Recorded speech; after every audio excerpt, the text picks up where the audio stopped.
حضرت عبداللہ ابن حارث فرماتے ہیں رضی اللہ تعالی عنہ کہ حضور نے ارشاد فرمایا مشرق کی طرف سے وہ فوجیں نکلیں گی، لوگ آئیں گے جو عرب میں مہدی کی حکومت قائم کریں گے۔ یہ مہدی کون ہوں گے اس کا ذکر میں ذرا بعد میں کروں گا، لیکن نوٹ کر لیجئے کہ مہدی سے پہلے لازماً کسی مشرقی علاقے کے اندر وہ نظام قائم ہو چکے گا، تب وہاں سے فوجیں آئیں گی نا۔ یہ مشرق کون سا ہے؟ عرب کے مشرق میں آپ چلیے ایران بھی آ جائے گا، افغانستان بھی ہے، پاکستان بھی ہے، اور اگر اس سے اور توسیع ہے تو ہندوستان بھی ہے۔ یہ ہے عرب کا مشرق، اس سے فوجیں جائیں گی۔ اس کا کیا مطلب ہے کہ اس میں سے کسی جگہ پر نظام خلافت پہلے قائم ہو جائے گا تاکہ وہاں سے فوجیں جائیں گی جو جزیرہ نما عرب میں حضرت مہدی کی حکومت کو قائم کریں گی۔ اب دوسری حدیث سنیے، یہ سنن ابن ماجہ کی حدیث تھی جو میں نے آپ کو سنائی، آپ نے پڑھی۔ دوسری عن ابی ہریرہ رضی اللہ تعالی عنہ، یہ ترمذی شریف کی روایت ہے، قال قال رسول اللہ صلی اللہ علیہ وسلم یخرج من خراسان رایات سود لا يردها شیء حتی تنصب بإیلیا۔ خراسان کے علاقے سے سیاہ جھنڈے لے کر فوجیں آئیں گی، ان کا رخ کوئی موڑ نہیں سکے گا، ان کو پیچھے پھیر نہیں سکیں گے کوئی بھی، یہاں تک کہ وہ یروشلم میں جا کر جھنڈے نصب کر دیں گے۔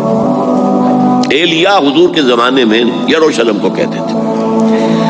یہ یروشلم تھا جب حضرت سلیمان کی حکومت تھی اور یہاں پر معبد سلیمانی، ہیکل سلیمانی قائم ہوا، پھر یہ یروشلم ہی رہا ہے تاریخ میں، یہاں تک کہ سن 70 عیسوی میں جب ٹائٹس رومی جنرل نے اس کو گرایا، ختم کیا، سیکنڈ ٹیمپل گرا دیا اور یہاں سے یہودیوں کو کہا نکل جاؤ، یہاں سے کوئی یہودی باقی نہیں رہا، تب بالکل تہو بالا برباد کر دیا۔ اس کے کوئی 150 سال بعد ہیڈریان، رومن ایمپرر ہیڈریان، اس نے پھر دوبارہ آباد کیا اس شہر۔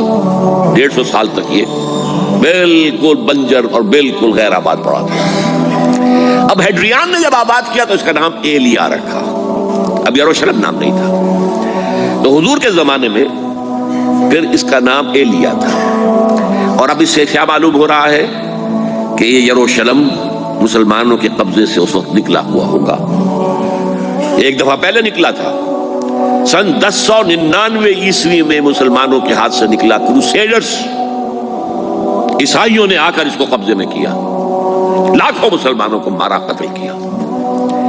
اس کو 1187 عیسوی میں واپس لیا ہے۔ کس نے لیا ہے؟ صلاح الدین ایوبی، کرد۔ عرب کھوکھلے ہو چکے تھے، عربوں نے کھویا، واپس نہیں لے سکے، بہت حکومت کر چکے تھے، 400-500 برس کی حکومت کر کے، اور ان کے عیش اور ان کے آرام، اب ان میں جان نہیں تھی کہ وہ واپس لے سکے۔ واپس لینے والا گرم کرد خون تھا، صلاح الدین ایوبی۔ تو گویا کہ اب آپ سمجھئے کہ 88 برس تک عیسائیوں کا قبضہ رہا یروشلم پر۔ اب 1967 میں یہودیوں نے قبضہ کیا ہے، اور اب 38 برس تو ہو گئے، 88 نہیں تو 38 برس تو ہو گئے، لیکن وہ دور آئے گا کہ اب پھر لیں گے۔ لینے والے عرب بھی نہیں ہوں گے، خراسان کے علاقے سے فوجیں آئیں گی۔ یہ خراسان کیا تھا؟ ایلیا تو میں نے آپ کو بتا دیا، یروشلم کا نام ہے۔ خراسان اس زمانے میں ایک بہت بڑے ملک کو کہتے تھے، کچھ حصہ پاکستان کا بھی اس میں شامل ہے، کچھ حصہ ایران کا بھی ہے۔ ایران کے اس حصے کو اب بھی خراسان کہتے ہیں، وہ ایک صوبہ ہے۔ خراسان ایک صوبہ ہے ایران کا، چھوٹا سا۔ پاکستان میں خاص طور پر یہ جو علاقہ مالاکنڈ ایجنسی کہلاتی ہے، اس سے اوپر جتنا علاقہ ہے، اور یہ جو واخان کی ایک پٹی آتی ہے اوپر، واخان افغانستان کی ایک پٹی سی دم سی چلی آتی ہے جو جا کر چائنا کی سرحد سے مل جاتی ہے، یہاں سے لے کے یہاں تک یہ جو مالاکنڈ کا وہ درہ ہے اور پہاڑ ہے، یہ بھی خراسان کا حصہ ہے۔